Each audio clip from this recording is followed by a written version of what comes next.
þetta sem sagt gítarinn sem ég sá þig í fyrsta skipti í sjónvarpinu þegar þið spiluðu Cream?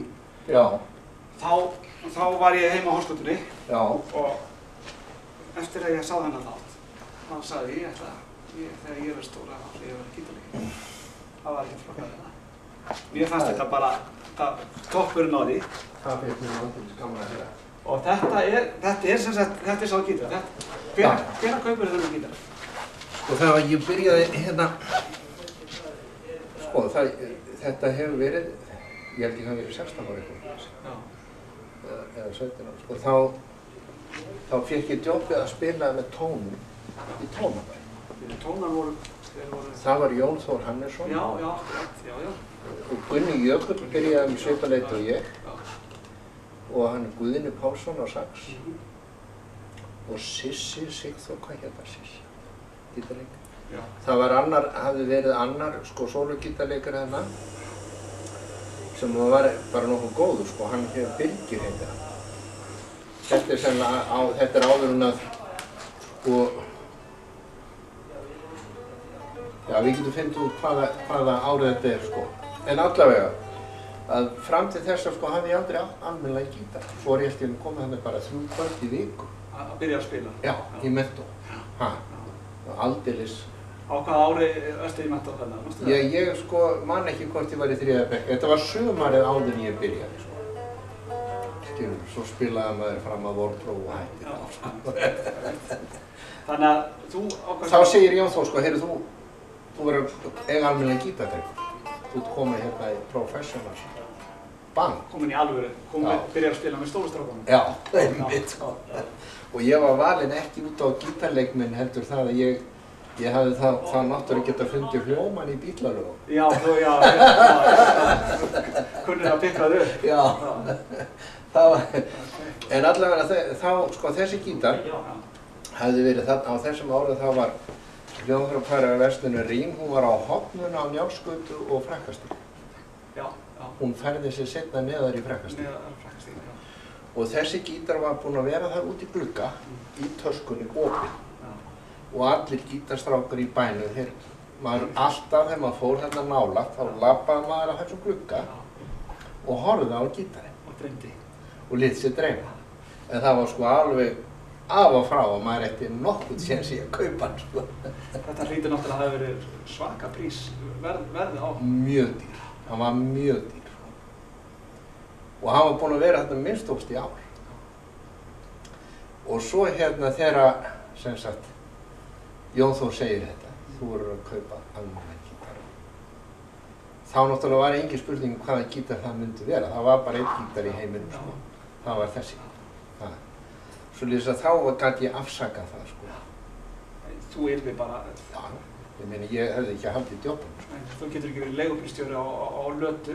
Nei. Þú verður að, hérna... Já, vera á Benz. Benz bara, já. Svoleiðis ég keypti Benz.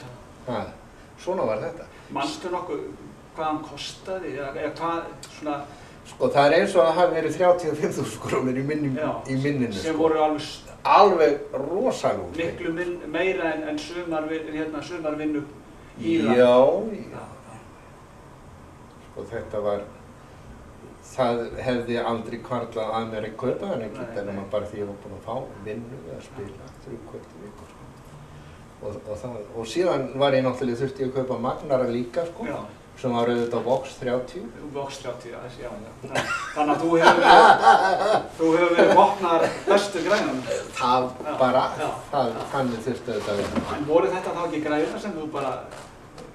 Sko nei, því miður, sko, var þetta þannig að sko það er erfitt kannski að rifja upp, sko, efnahagslegt ástand og lífskjör almennings á þessum tíma. Jú. En það var því miður þannig að maður var alltaf á nippur með að hafa bara efnað yfir í skólanum, sko. Og það þýddi það að mjög bara ekki, kannski þegar ég var hættur í tónum, þá var ég einhvern tíma mjög blankur. Það endaði að ég seldi ekki hann. Þú seldi hann? Já. Ok. Það voru mjög þung spor. Já, ég trúi því. Og það vildi, sko, það var góður vinur minn sem að keypti hann og það var hann Guðni hérna sem var í Tempó. ljóshærður strákur. Jóhannesson. Er það Jóhannesson? Já. Manstu eftir honum? Virkilega fín, elskulegur strákur. Býr á Selfossi? Já, hann bjó í bænum þá sko. Ætla að búa á Selfossi? Já. Ok, semst að hann kaupir hann af því hann er að spila með Tempo. Já. Og þú ert hættur að spila? Þá, sko, þetta var allt í tómu millibilsástandi hjá mér því ég þurfti alltaf að vera að lesa undir próf og ég þurfti að taka menntaskólan og átti að vera lögfræðingur og svona, sko. Svona þess að það var alltaf að trufla þetta. En síðan bara var það þannig að ég held að Guðni hef ekki fengið að eiga nema bara í tæplega ár. Já. Þá bara fór ég til hans aftur og sagði, Guðni minn, þú verður að láta maður gippa minn aftur. Og það kom ekki til greina að þú fengið með annan gítar? Jú, ég átti ýmsa gítar, sko, þegar fór að líða á, sko, þá átti ég Stratocaster og ýmsa gítara og pröfaði hitt og þetta, en þetta var náttúrulega minn gítar, sko. Og Guðni seldi mér hans aftur og síðan náttúrulega lét ég hann aldrei af hendi. Eða þú sér, ég er búinn að slíta honum. Já, hann er... Böndin eru illa flöt og svona. En samt hann er mjög vel með farinn, sko, með að við... Já, eins og datt hann og brotnaði hérna. Já, hann er bara, Það er búið að gera við það í þessu. Það er mjög algengt með þessa gítarhættir. Já. Hann er mjög heillegur og hann er allur orginal, er það ekki? Allt orginal. Eina sem ég tók... Plötun af. Já. Og ég taldi mig trú það að það hefði einhver áhrif á sondi. Ég er nú ekki viss að það hefði verið, sko. Það var í tísku að gera. Þetta var í tísku. Já, þetta þótti flott, en svo hérna, ég veit ekki. Allir þetta, breytir þetta nú? Ég held þetta hafi engin áhrif. Nei. En hvað gerði þetta? Ég reyndi þetta að mér sér á höfnefnum mínum, sko. Já. Að rífa plötun af, en hann bauð ekki upp á það, þannig að... Nei. Þetta var ekkert lítið mál að gera þetta, sko. Og ég tók, þegar þeir komu hérna, Hollies. Já. Og ég fór einmitt, sko, vestur í bíó. Því ég sá það að hann var með þetta svona, hann var að spila á Gibson sástrákur. Já. Sóló-gítarinn hjá þeim og ég bara fekk að skoða þetta hjá. Já. Og þá sagði hann mér að það var ekkert að gera þetta. Og hann reið þetta á hún? Já, hann reiði það að sína gítar. Svo fór ég að gera það líka. En sennilega er það alveg rétt þú segir að þetta breytir engu. Nei, ég samt, það getur verið að einhver annar hafi einhver aðra skoðun á því. Já. Það var aldrei svona...